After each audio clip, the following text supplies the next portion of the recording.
Kumar Kurtivada. In this video, we will learn about Angular component binding. Before watching this video, I recommend you to watch about the components and how to create custom components from my previous videos. Let's understand what is a binding. Binding is a mechanism to create a communication between our controller as well as HTML. So that is called as binding. This is not new for Angular. Everywhere we use binding. For example, in JavaScript, whenever you want to update an element, then you will be using document.getElementById and you will be using inner HTML to update the content of that particular element. In the same way, there is a better way of writing the binding by using Angular. Let's understand what are the different ways of using binding in Angular. Types of data binding. Data binding is classified into two types. One is one-way data binding and second one is two-way data binding. What is one-way data binding? Binding either from HTML, that is view, to a controller, or controller to a view is called as one-way data binding. Two-way data binding. Simultaneously, when I change something on the view, it has to affect our controller. When I change something on the controller, it has to affect my view. They are called as a two-way data binding. Let's understand what is one-way data binding and what are the types of one-way data binding. If you see here, we have two types of one-way data binding, that is from controller to view and view to controller.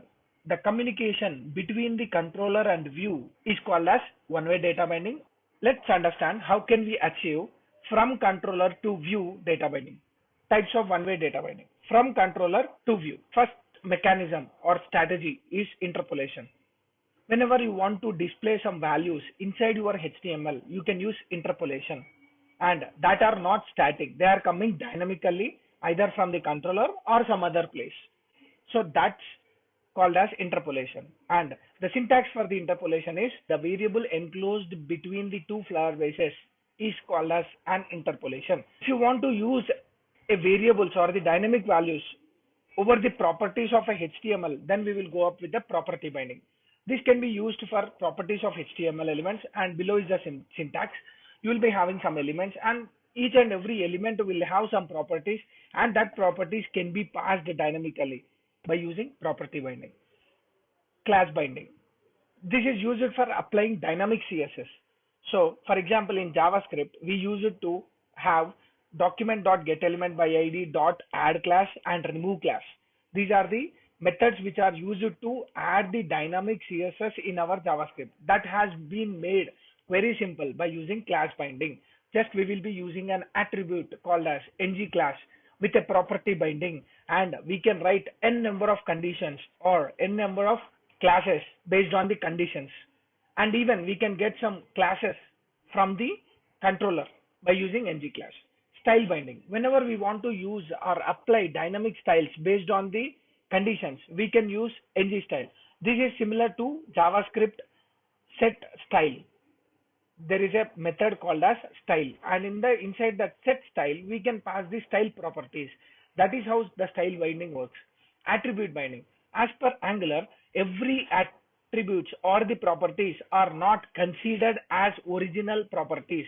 Some of them are not considered as an properties. At that particular time, you need to tell Angular, this is my property, please apply my property binding to this particular attribute. That is called as attribute binding. Example, row span, call span. They are not treated as a HTML properties. Instead, they are treated as an HTML attribute. So property binding we cannot use directly on such properties. That is why attribute binding came in. We will use attribute binding by using attr dot attribute name, that means property name, and some dynamic variable will be assigned. Whenever there is a change in that dynamic variable, that will be assigned here, and based on that assignment, the behavior of a HTML element will be changing. So this is how we will be transferring the data from controller to view. Coming to view to controller. If you see the data transferred from the view to the controller, we will be using some events. If you remember, in JavaScript, we are using on change, on click, on mouse hover. These all are the events of any HTML element, and they will be passing a method or the logic which has to be changed based on the event triggering. For example, if Here, if I have a button and I wrote click and I passed a method, whenever I click that event, it will be calling that onSave method. That means it is calling the method which is defined in our controller. So here the communication is happening from the view to the controller. So that is how we will be using event bindings. There is only one binding from view to controller, that is called as event binding. Let me go to two-way data binding. What is two-way data binding? Simultaneously, change happens on the view as well as the controller. If the view has been changed any value, that has to be affected or changed in our controller. If something has changed in our controller, that has to be changed in our HTML simultaneously without any user interactions or without any heavy logic. That is where a two-way data binding came in. So here the communication will be modal to view to view, as well as view to controller. And that is why Angular is also called as MVVC, modal view controller. So the communication will happen not only from modal to view or view to controller, it happens from modal to view as well as view to controller also. So that is how two-way data binding works. How can we achieve two-way data binding in Angular? We can achieve it by using two methods or approaches. That is ng modal as well as reactive forms. Reactive forms are the new mechanism or the new approach came in Angular, and it is highly recommended to use.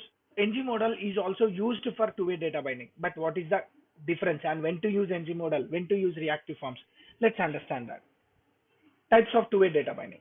From controller to view and view to controller simultaneously, this should be happen. Let me consider one example of JavaScript. You have an input field and you have a div position.